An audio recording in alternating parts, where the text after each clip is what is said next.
What's up, sports fans? We are talking Cowboys. Take your Pepto-Bismol because that did not look very well.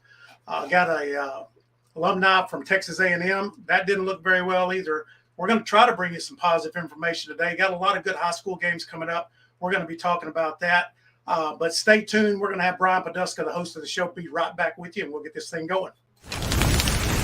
Welcome to Real Talk Sports Edition with Brian Poduska, where you will get sports talk and sports opinions hotter than a Texas summer. Are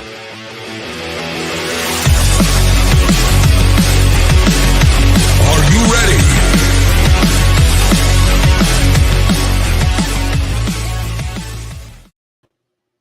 I guess the great question is, do you have your Pepto-Bismol ready? Because, Lendon, you hit the nail on the head. That was some ugly football.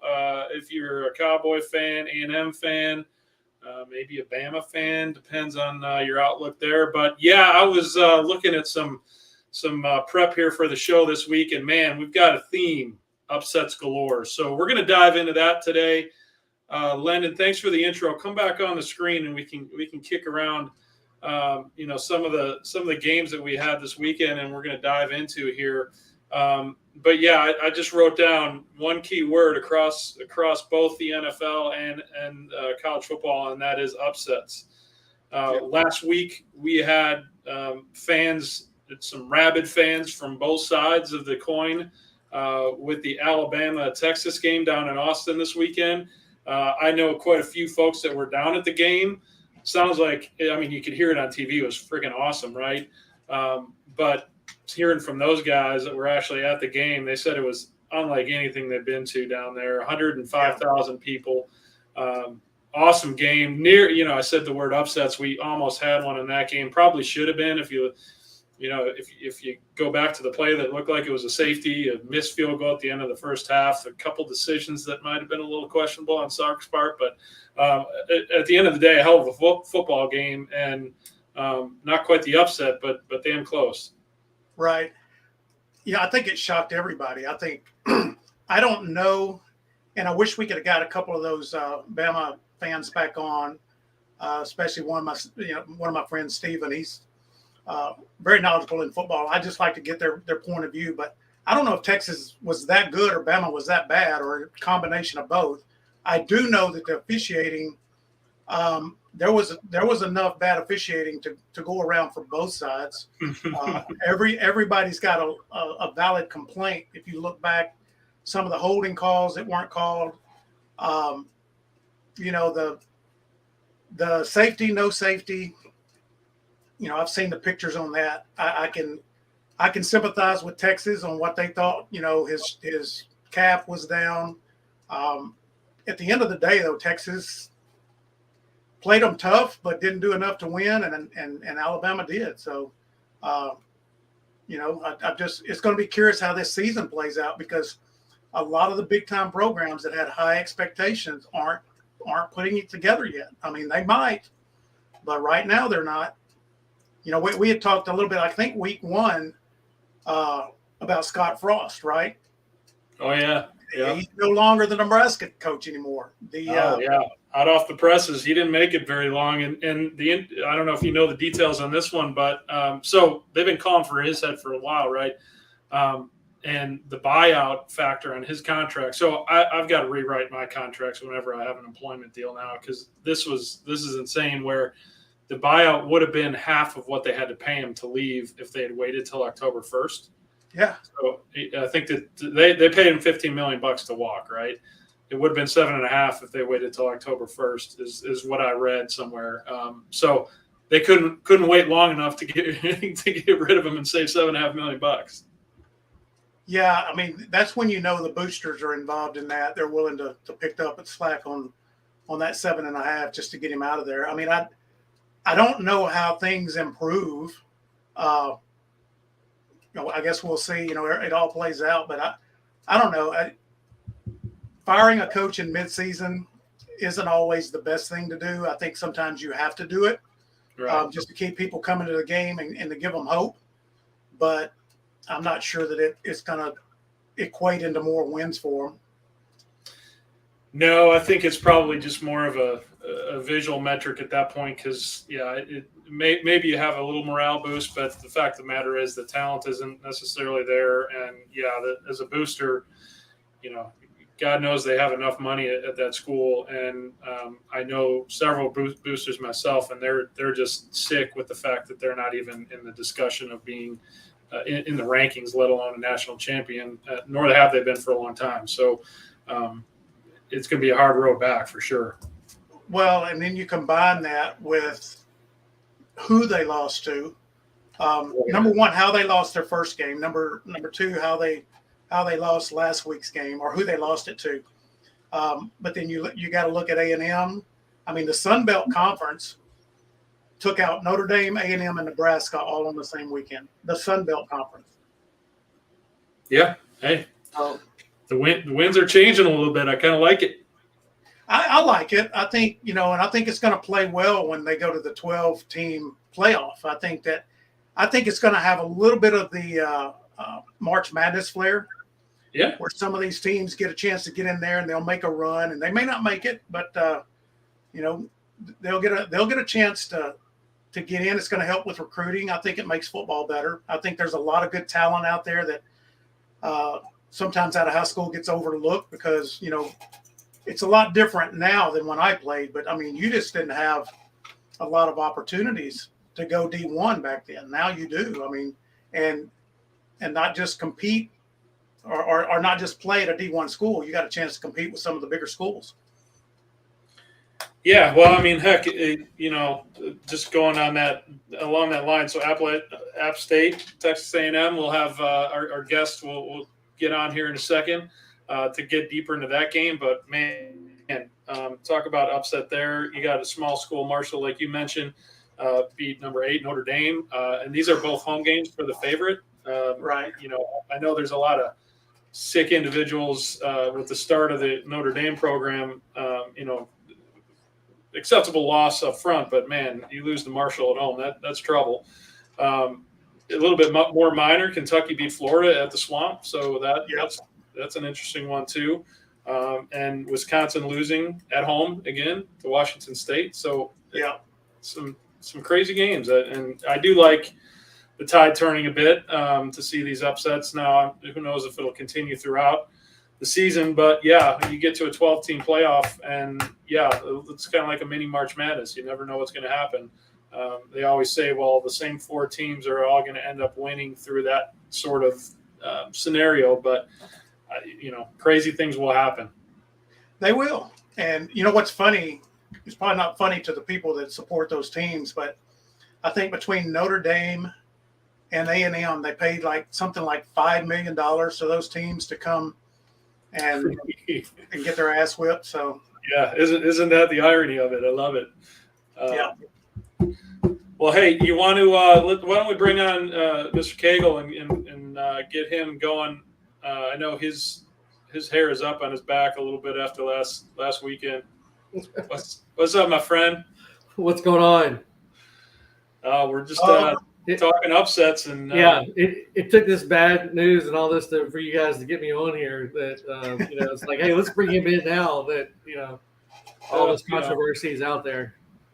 Misery loves company, so we figured you'd right join in with Cowboys fans and everything else. So, dude, what the heck happened? Man, if I knew the answer to that, I'd be a multi-million or billionaire. On that deal with all of it. But I think there's a whole bunch of different things there. On my opinion, you guys were talking about the Sun Belt teams and stuff, and these different players, and I think a lot of these teams are getting better with the portal, the transfer portal that's out there. Good point. Like take Appalachian State's quarterback, for example. He started out at Clemson for 2 years, and didn't see the field a whole lot there. Was a highly rated quarterback coming out of high school in recruiting and stuff. Went to Duke for a year and then transferred to Appalachian State. And then there were several other players that I saw. I guess fortunately or unfortunately for me, I didn't get to see a big majority of the game because we were hosting a dove hunt for veterans and first responders. But of course, I've been watching all the TV shows and everything after it, and part of the replay. I don't think the 3-hour rain delay helped any, but I don't think they were ready when they came out. For it, I think they were looking too far ahead. Most people don't realize. I mean, A&M's got a really young team. Now they are highly talented, but a lot of them, haven't played a single down of college football till now. So we played 19 true freshmen, and then 7 redshirt freshmen. So there's a lot of youth there. I think there's a little bit of things going on. Talking about people running about how nil was going to affect a lot of teams and stuff when you get some of these guys that have a big nil deal and others that don't, and what that's going to do inside the locker room. I've seen teams out there that have made it a flat across the board. Everything that comes in goes into one pot, and we're going to equally divvy it out to everybody. And others that just letting it run the way it's going to run until there's more more outside stipulations put in place for that, which I think we'll see over the next couple of years. Right now it's just the wild west out there with that, and I think there's some animosity with some of these guys, with some of the the players in there. I can see some of the offensive linemen going, okay, you're a great running back and you're making all this money on this nil deal. Well, if I don't block my guy, you're going to get tackled for a loss. So, you need me doing my part too. But I think, like I said, I think that they were, overlooking a lot of them. And I don't think they had a good game plan. They don't see a team like that, that often, especially now in the SEC. And so, we turned the ball over too many times as well. And I think it was about 3-1 the amount of time that the ball possession time that App State had. I think was 35 minutes or something like that compared to A&M's 13 minutes. So the offense didn't see too much on the field, and then but I think they should have found a way to get the win out. It was a close game.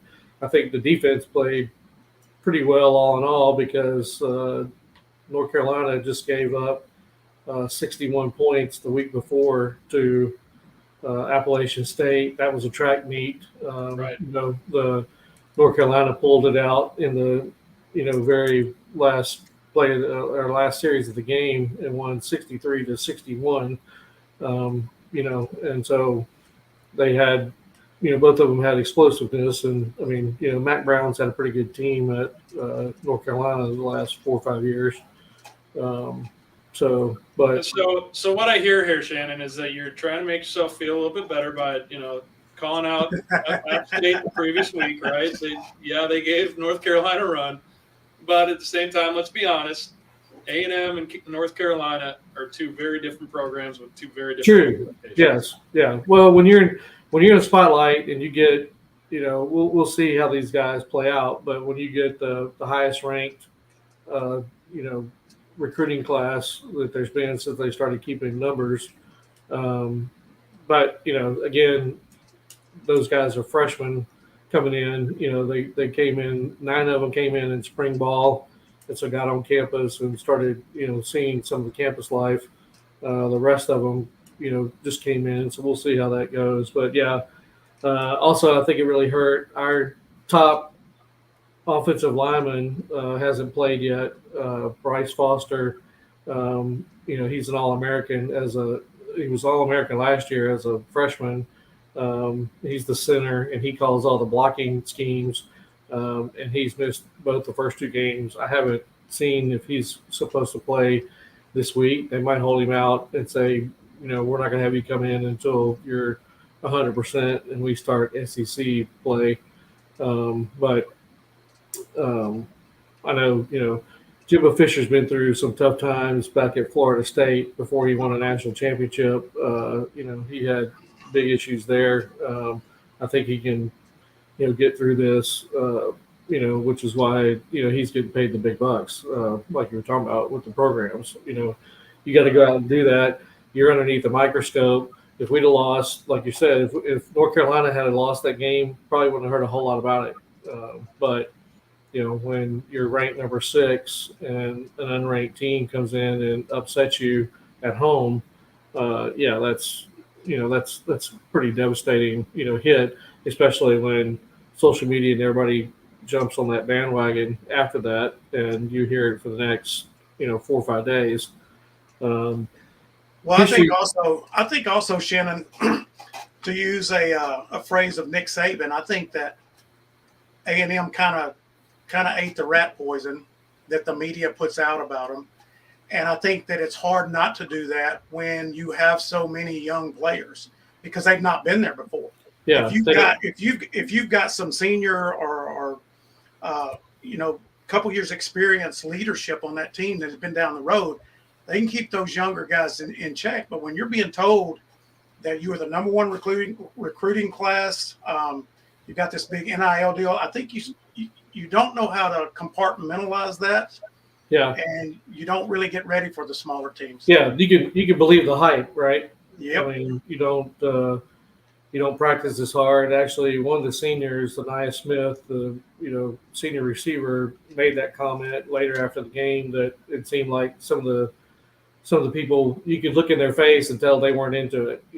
So we all know. I mean, sports is 80% mental.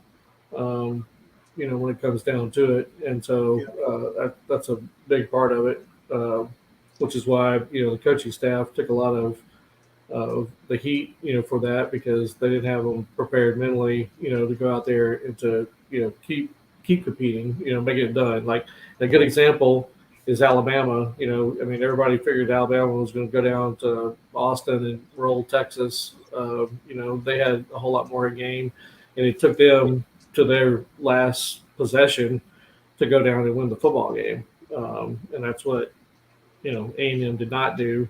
I think that another thing that you mentioned early was how the transfer portal is really changing football. And I'll give you an example that I just kind of found out yesterday. But Arkansas plays Missouri State on Saturday. Missouri State is an FCS team, and they're ranked number 5 in the nation in FCS.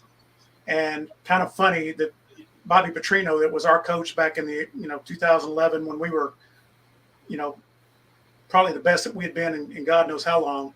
He's their coach there now, so he's returning. That's going to be a big deal, especially with the way he left.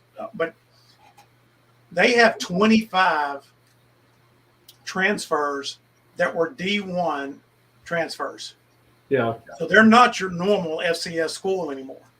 These guys are leaving. They've got some experience at the D1 level and sometimes the Power 5 level, and they're going to these smaller schools, and they've got the ability to transfer back out if they want to. But if not, they're getting noticed there.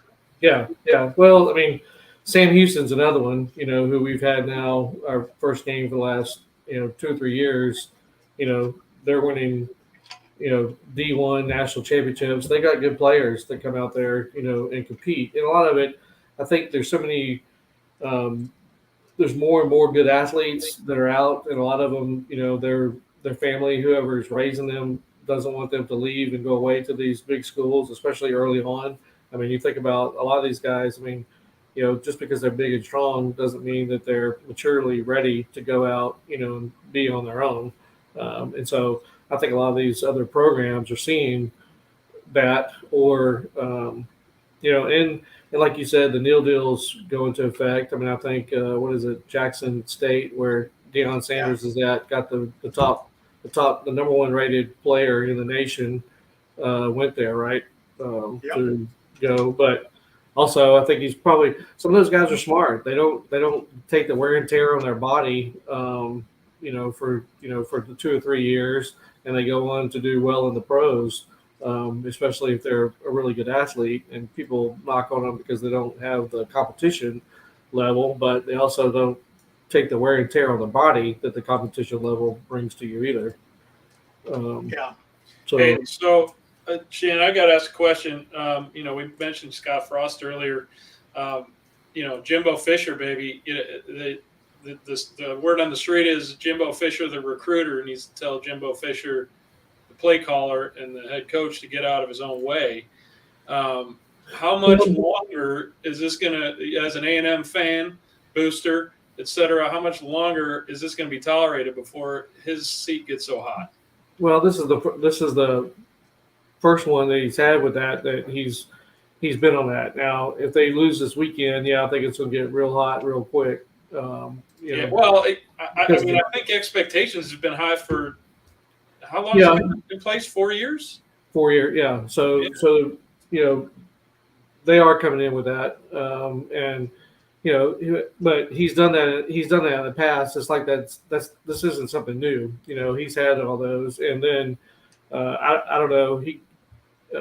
I saw a couple of articles, come out that he was talking to, and actually they collectively put together the game plan. Now, yes, he's calling them on the field because he wants to know what the quarterback's doing.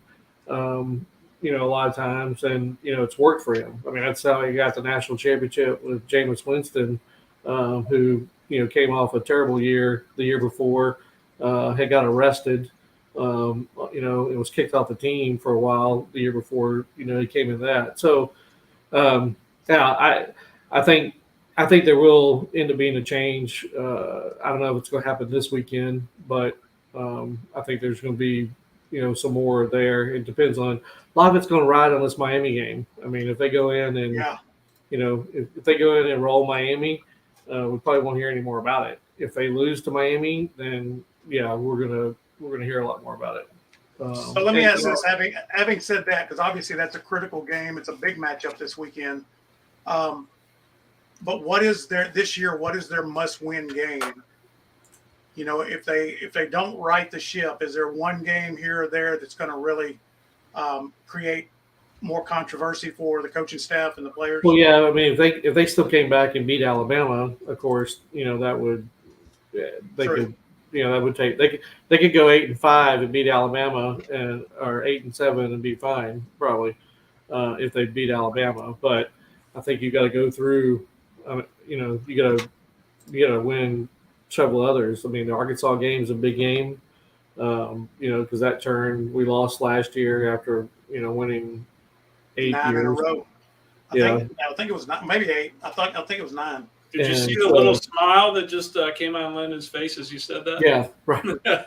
and then either one of the Mississippi teams, whether it's y'all got Mississippi State there, Mississippi State or Ole Miss, because of the head coaches and what they're what they're starting to do on the recruiting trail. I mean, they're both really good recruiters, and you don't want to lose momentum on that. So.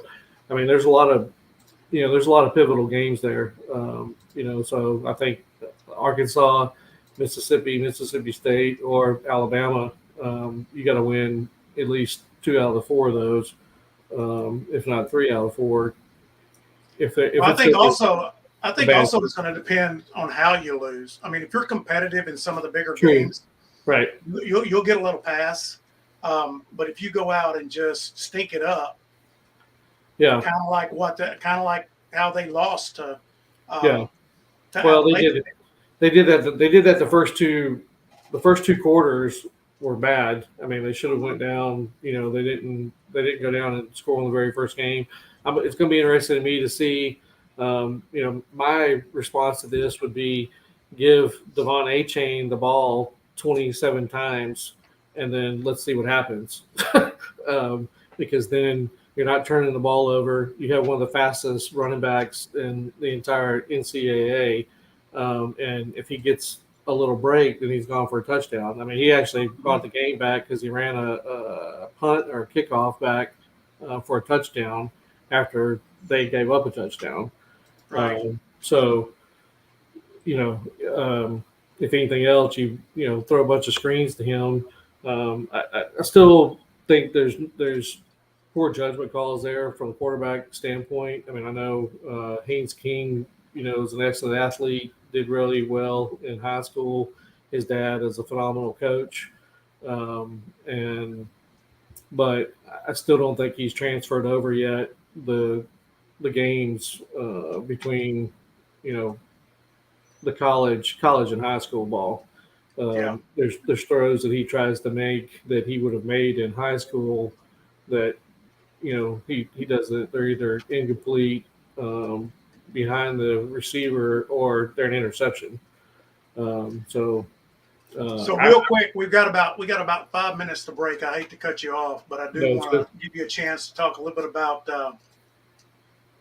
about Creek and Timber, something that you're really passionate about, something that you guys do that is incredible for our military heroes and first responders. So, Shannon, let's let you talk about that. Talk about the cornhole tournament coming up, and then before we go to break, we'll tease a little bit about some NFL that we'll be doing in our second segment. Sure. Yeah. So crickettimberlegacy.org, is a organization that I'm one of the co-founders in. We've been doing it for 2 years now. It's been phenomenal. We take veterans, first responders, and children, get them into the outdoors.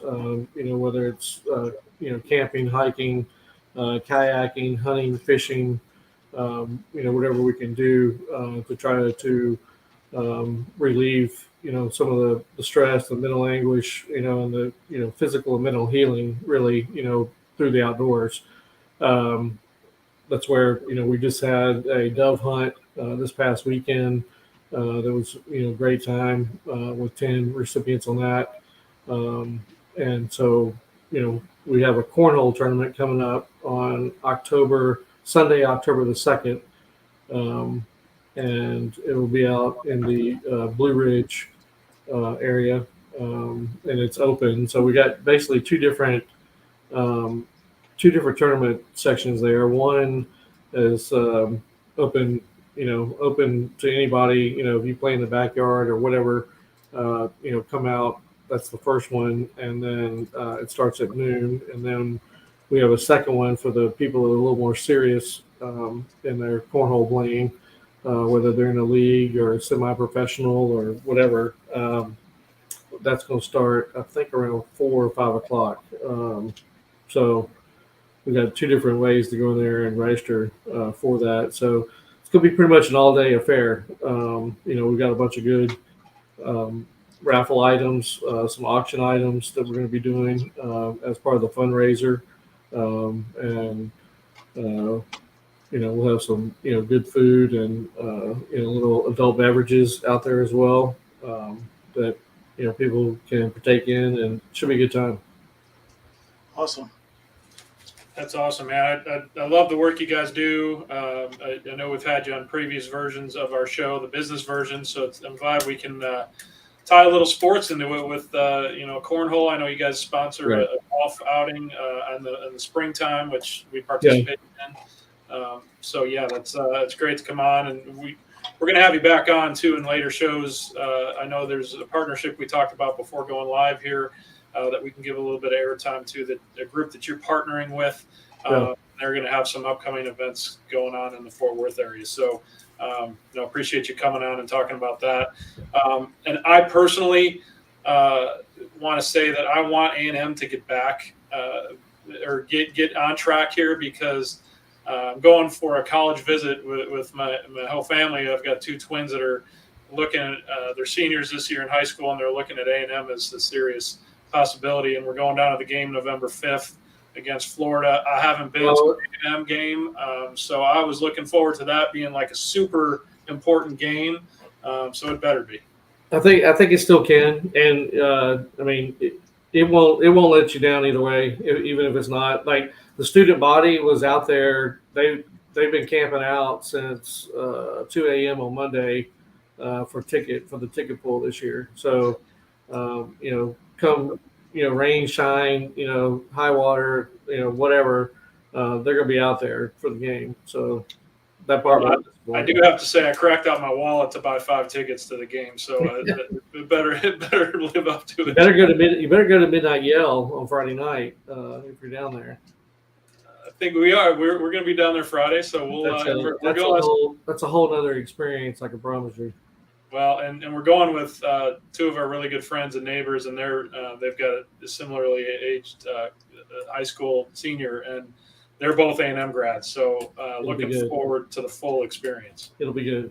Awesome. Well, Shannon, we definitely want to have you back on, especially next week if you can come back on for the Arkansas A&M game. We can talk a little trash back and forth. But and I know you're part of one of the A&M groups up there in McKinney or somewhere, right? So yes. The McKinney A&M Club, yeah. Okay, so we'll definitely get you to promote that and let everybody know about that. But before we let you go, we're a little bit over on our break, but just get your opinion on what you saw with the Cowboys on Sunday. We'll hit the break, and then we'll come back, and we're going to talk a little bit of pro sports and how atrocious the Cowboys look. It was pretty similar to the A&M game. The defense started playing out well. Yeah, the offense was struggling, and then Dak breaks his hand. So it's like, when it rains it pours. It was, it looked a lot of the same to me. They should have. They had a chance to win that game. I mean, yes, Tampa Bay is a good team, but they got their own, issues. And at the beginning, it wasn't that bad, but then it just continually got worse. A bunch of penalties I saw on the Cowboys. Yeah. Brian, you just made me think of something. I need to start a business with Pepto-Bismol and have a Cowboys label on it, just for Cowboys fans. Maybe make, instead of a pink beverage, it's a blue. Blue or silver, something like that. Yeah. Yeah. So. Indeed.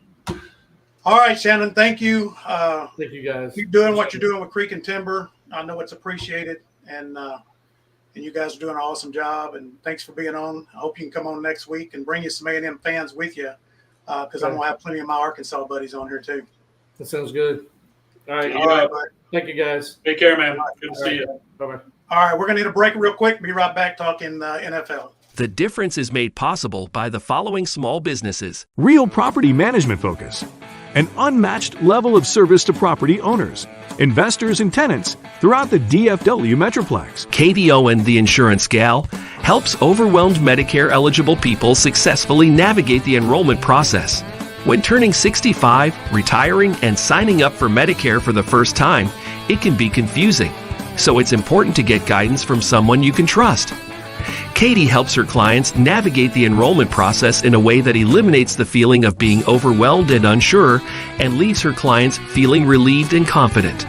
If you have questions about the Medicare process and want advice from someone you can trust, reach out to Katie at 972-943-3943 or at her website, www.insgal.com. When you need a trusted roofing company on your side to help you out with storm damage repair for your roof, call Cook DFW Roofing.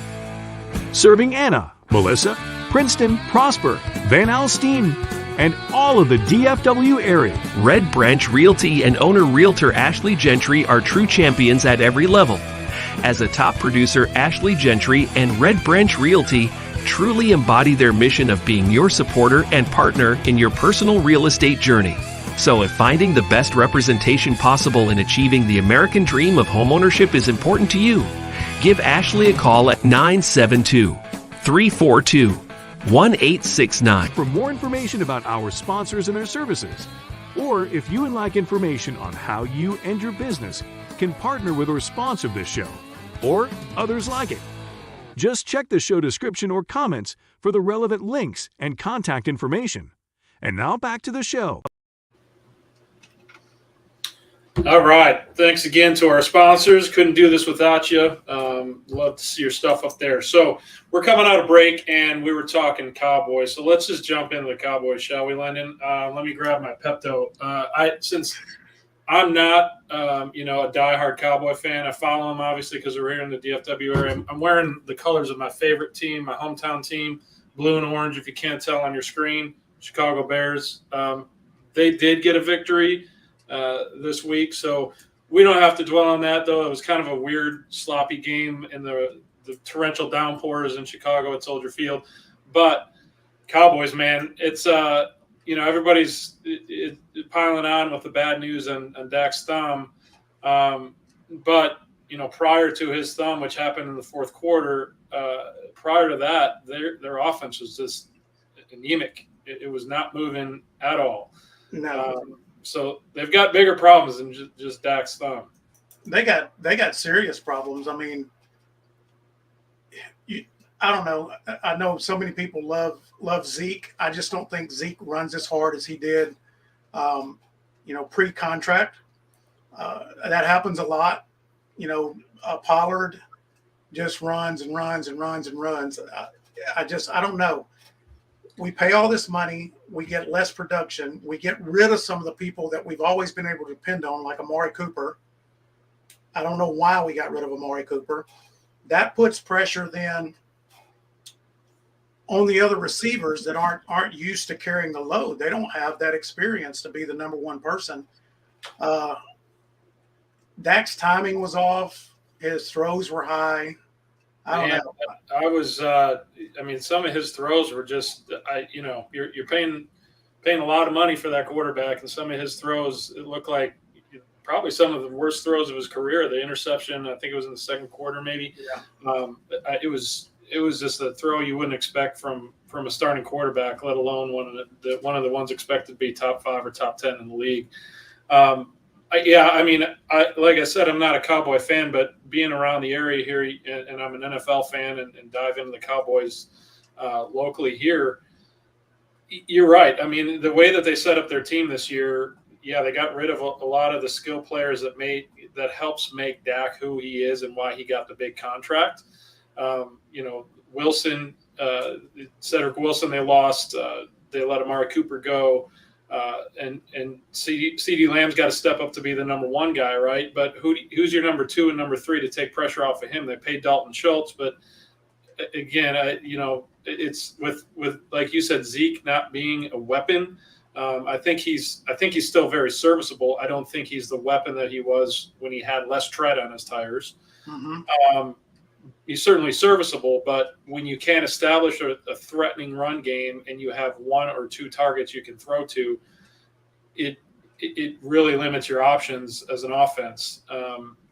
And they did that purposefully, right? They let key figures go. They still have a very thin offensive line, which got even thinner, before the season started. So that obviously hurts, but part of building a roster goes back to the GM, right? Part of building a roster is having the depth in key positions, and they certainly don't have it. No, and I don't know if they signed him or not. I haven't seen, but I know they've been talking about Jason Peters that used to be at Philadelphia for so long. He actually is an Arkansas grad. He's a former Bear too. He was on the Bears last year.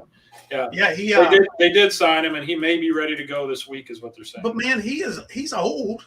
He's old, and he's had so many injuries. Yeah. I mean, what I don't understand is why a GM, and I know that signing the skill players is what gives you the big splash and it gets everybody excited. But to me, you could pick up a running back out of free agency and off the wire a lot easier than you can pick up a dominant lineman. No doubt.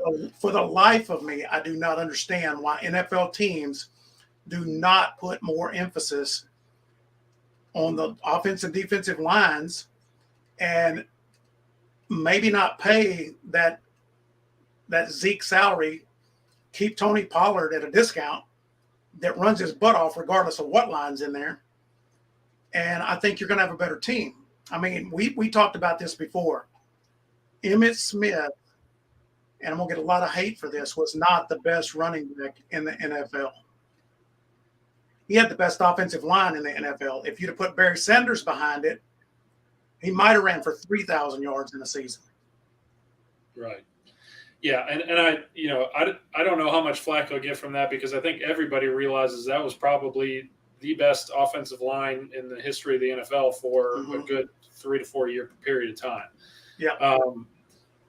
Yeah, and it's amazing the strategy that the Cowboys have taken over the years, because if you rewind about 8 or 10 years ago, they did take several offensive linemen either in the first round or second round and prioritize building their offensive line, and it was effective, right? And they not effective enough to give the success that Cowboys fans are looking for, but they veered off of that strategy when they drafted Zeke. They veered off of that strategy when they went out and got free agents over in the offseason like Amari Cooper and paid him a lot of money. So the strategy seems to waver, and it just veers from one way to another. It's never consistent. And I don't know if that's a factor of, hey, we're going to grasp at some straws here and see if it works. Heck, if you look at what's worked lately, last year the Rams won the Super Bowl. What was their strategy? Kind of load up on all the free agents, right? Pay a shit ton of money to get all the good free agents that they can get their hands on, and then leave it up to one of the best coaches in the NFL. That certainly helps. So I don't know. It seems like, and we've talked about this ad nauseum in the past, is, hey, the Cowboys continue to sell tickets, right? They sell out Jerry World on a week-to-week basis. And if that's a measuring stick for success, which certainly it seems like that is around here, then they're succeeding. Every single year, they are the most valuable sports franchise in the world. So hats off to Jerry on that. But, that team that they have in place that's putting the pieces in place, really, it's just not working. It's selling tickets, but it ain't working on the field. No, I mean, the Cowboys have not had a true identity of who and what kind of team they are and want to be, I think, since Jimmy was here. You can say Barry Switzer, but Barry Switzer took over Jimmy's team, and that was the identity. Barry just stepped back and let it work itself out. Not that he's a bad coach. I like Barry as a coach, but everybody knows Jimmy built that team, and that was Jimmy's personality. And we've not done that since. I mean, we jumped from this coach to that coach, and we try to imitate the trending team and their identity. And, by the time Jerry realizes who he wants to imitate, the people that he starts to pick up are kind of on the downhill side of they peaked already. I would say maybe with the exception of Amari Cooper, I think you can look back when they first got Amari, it changed everything for Dallas. That's when we trended back up, because he was a true threat and defenses were scared of him. And I believe that's what opened the holes for Zeke. I think it made it easier on the offensive line.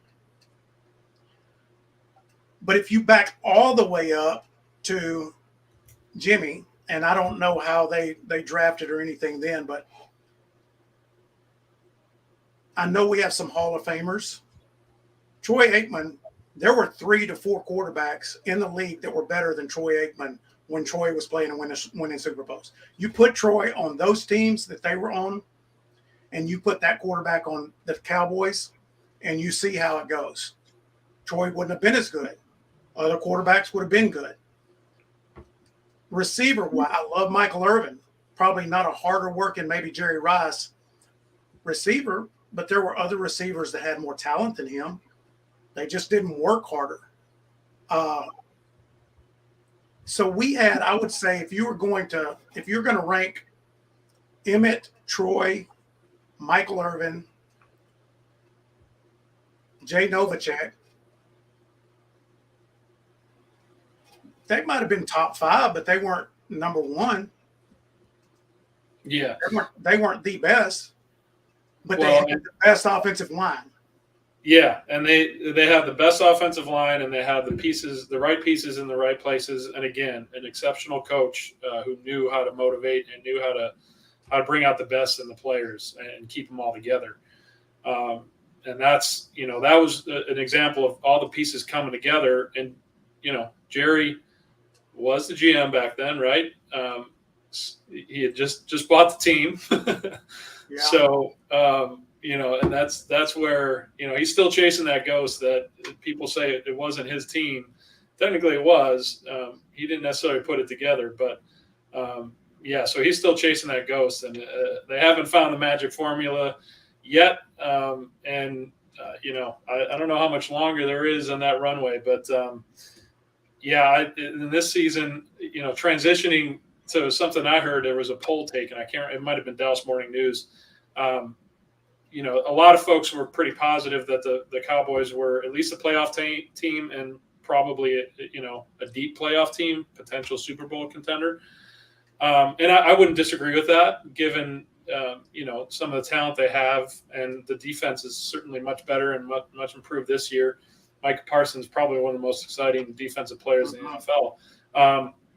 All that being said, the same poll was run after Dak broke his thumb and prior to the news that it could be a 4-week injury instead of an 8-week injury. The truth probably lies somewhere in the middle. But I think it was well above 50% that folks thought the Cowboys were a playoff team. After that injury, 95% said, nope, season's over. Not going to make the playoffs. Well, yeah. I mean, as bad as Dak played, look who's behind him.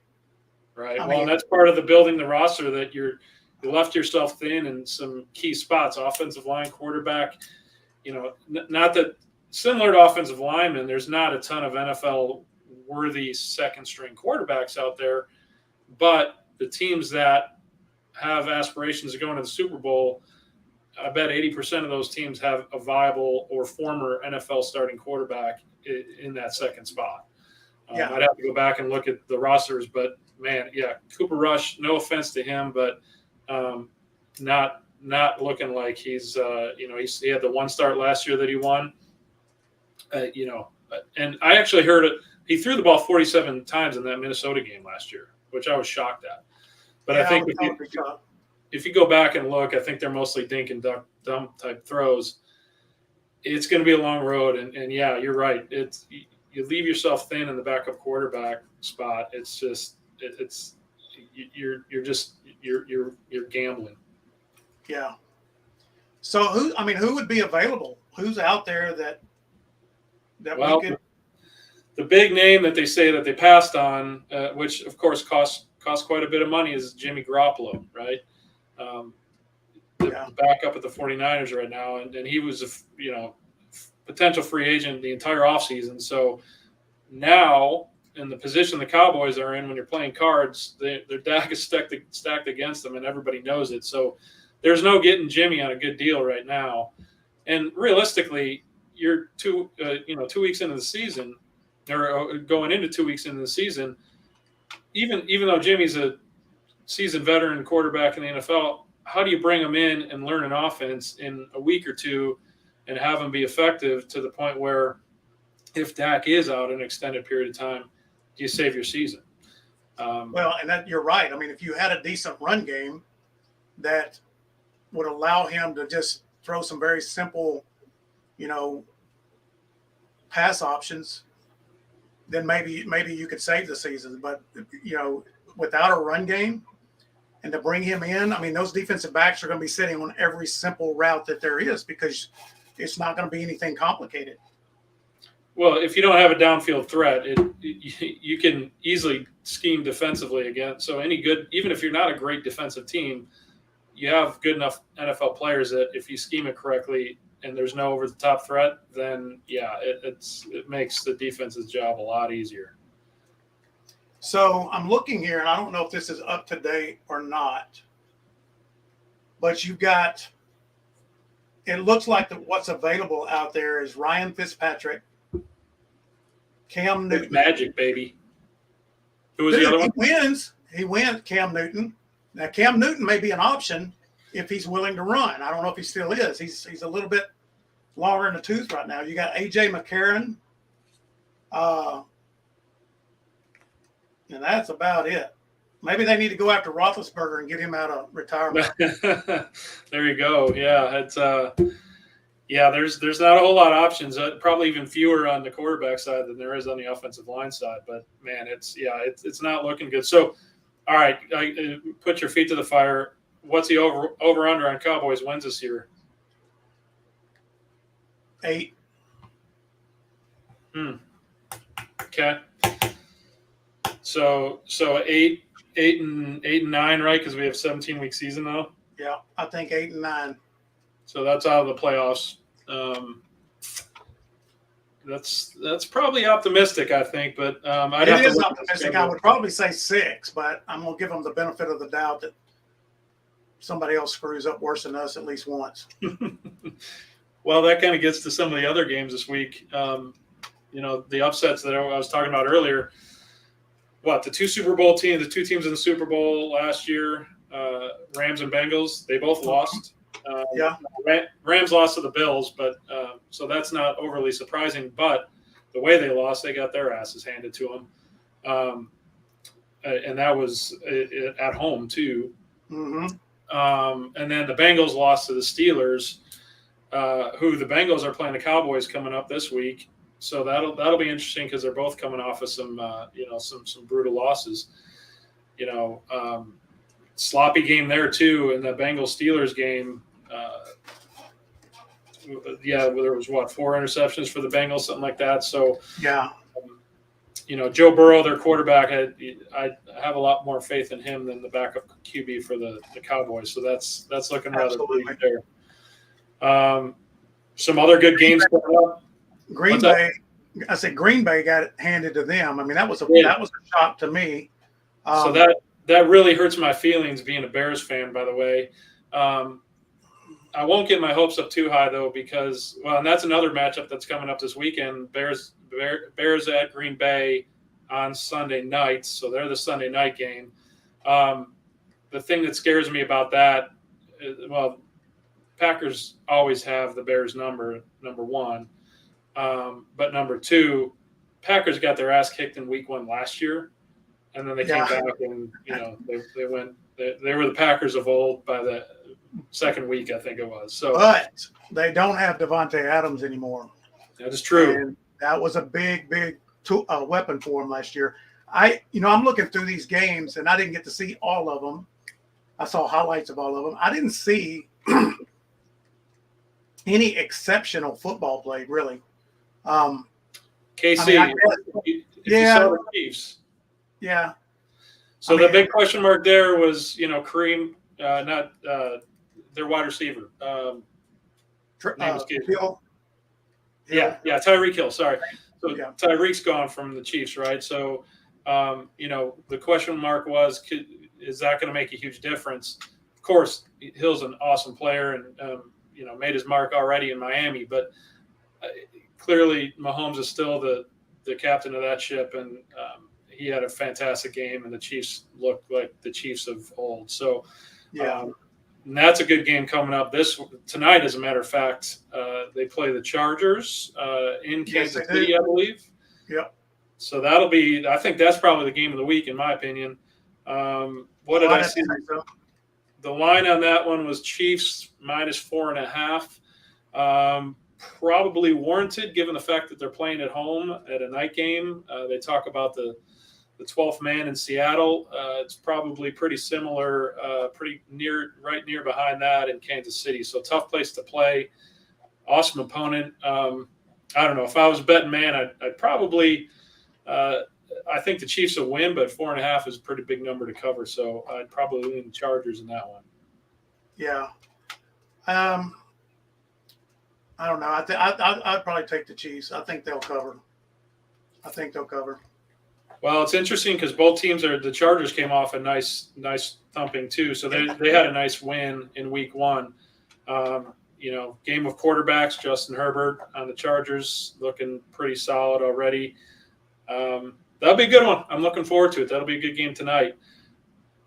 Some other games I saw, I called out Bears and Packers just selfishly. It probably won't be a good game, and the spread on that one is 10. It is up in Green Bay, so like I said, the Packers have had the Bears number for quite a while.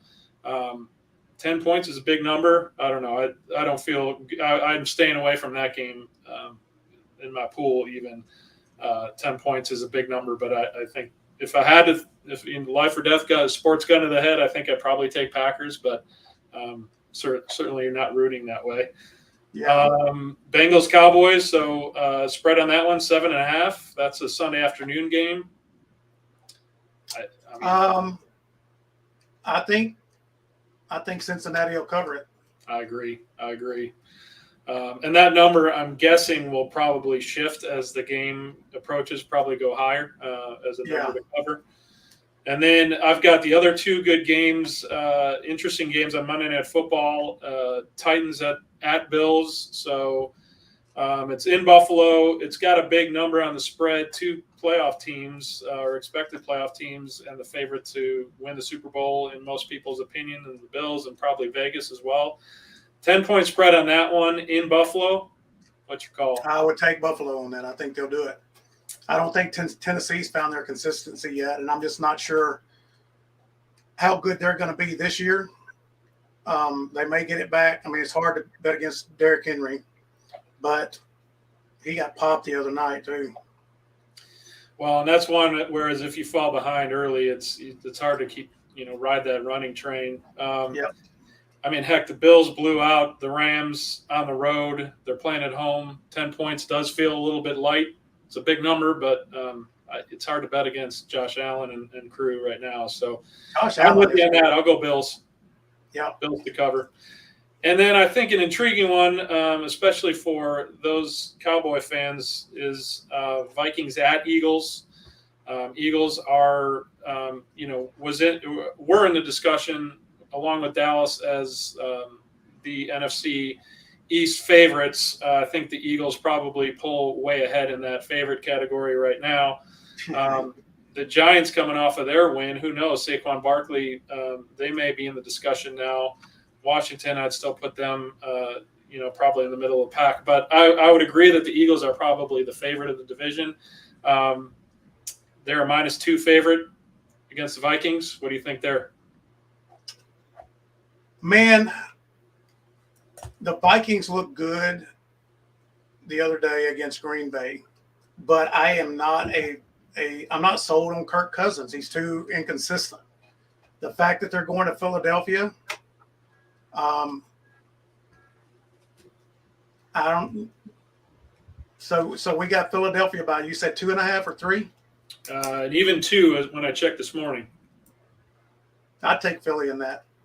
All right, I'm going against you. I'll take the Vikings. Okay. I also agree that Kirk Cousins, while inconsistent, with Jefferson and Thielen, who he's thrown to, you got a healthy Dalvin Cook in the backfield. Yeah. Defense has gone from one of the best defenses a few years ago to one of the worst the last couple. I think they're back on the better side. Certainly not great, but I'm not a believer in the Eagles. Jalen Hurts is, awesome runner, but talk about inconsistency. Yeah, you're right. He's the name of the game in that category. So I'm going to go Vikings to cover. I'd even probably take them on the money line. Interesting. I just think somebody gets hit in the head with a battery since they're in Philadelphia. So. Well, that's a good point. It's not cold enough to be a frozen battery, though, so it may not hurt as much. Right. But you're right. When you go 12 men, they certainly can bring it in Philly.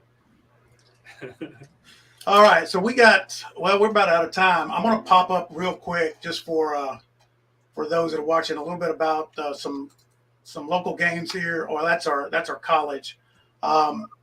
This is what's going on this week, NCAA football.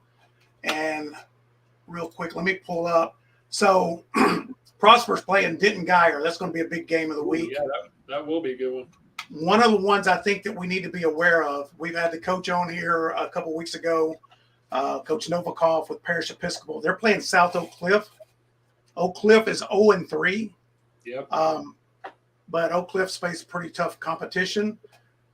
Parish Episcopal 3-0. They're ranked 10th in the state. I think that'll be an interesting game to watch. Allen, real quick. I'm trying to figure out who they're playing here. I had it pulled up and now it's gone. But they took a pretty good butt whipping on that first week against number 1 St. John Bosco, but they've reeled off wins since then and look pretty good. And they have climbed the rankings since that opening loss to St. John Bosco, number 1 team in the nation.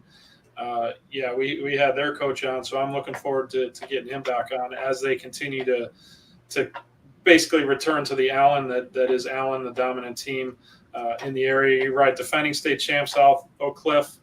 That'll be a great one. They are 0-3, and I'm sure looking real hungry for that first win.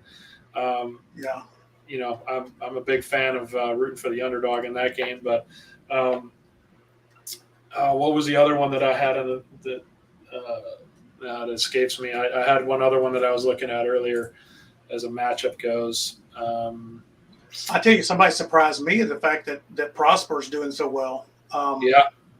That's gonna. So Allen's playing McKinney Boyd this week, so that's a very local, kind of a rivalry game there. Boyd's 0-3, Allen's 2-1. I figure Allen will take that one. I would agree with that. Yeah, Prosper 3-0. They're number 14 in Dallas-Fort Worth area rankings. That'll be a good one. I was looking for some of my Frisco schools. So as we talk about how schools are, so Allen's number 3, by the way, in the Dallas area rankings. You still have Duncanville at number 1, and Denton Guyer is 2. Allen is 3, and then everybody's favorite South Lake Carroll's 4.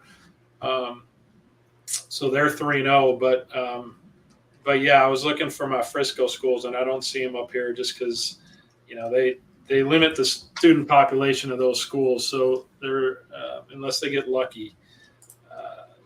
Although Lone Star has been ranked pretty high the last several years, so there they are. Lone Star's at 32, so they're at 2-1. They're up there. My kids' high school, Frisco High Original, is 2-1, so they're number 41. Cool. So we'll see. All right. Well, man, we're out of time. We missed our last break. I'm going to hit that break before I'll hit our outro, and then I'll hit that break, give our other sponsors some love. But if you're watching, you love sports, tell your friends.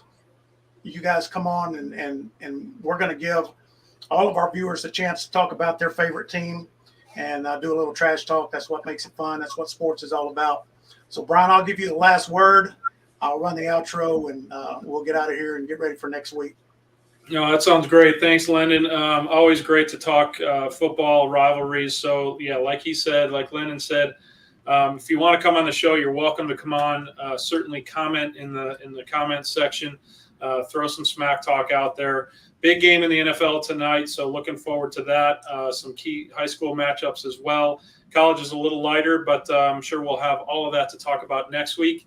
Same time, 12 o'clock Thursday, which is, I think it says 2 p.m. on the screen back here, but we are switching to noon to keep the lunch hour open for the show. And until next week, we will see you then, and enjoy the football this weekend.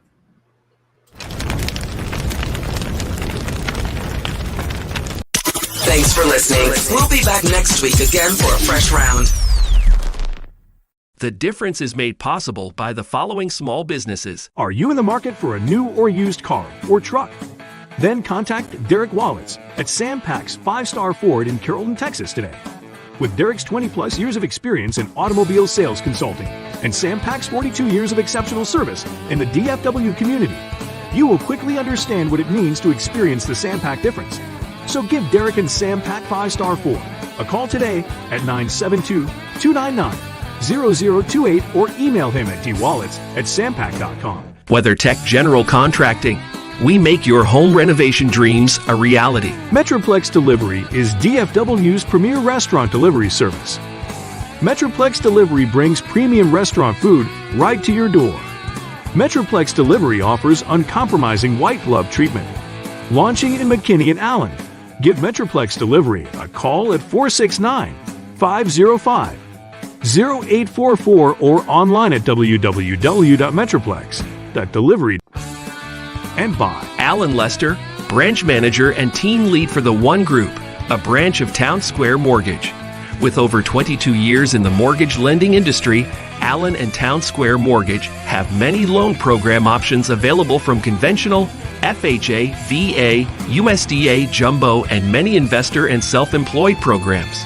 So if you're looking for the best in the business, give Allen a call at 214-681-0234. If you would like to know how you and your business can sponsor this show or others like it, please contact us at info@thedifferenceradio.com.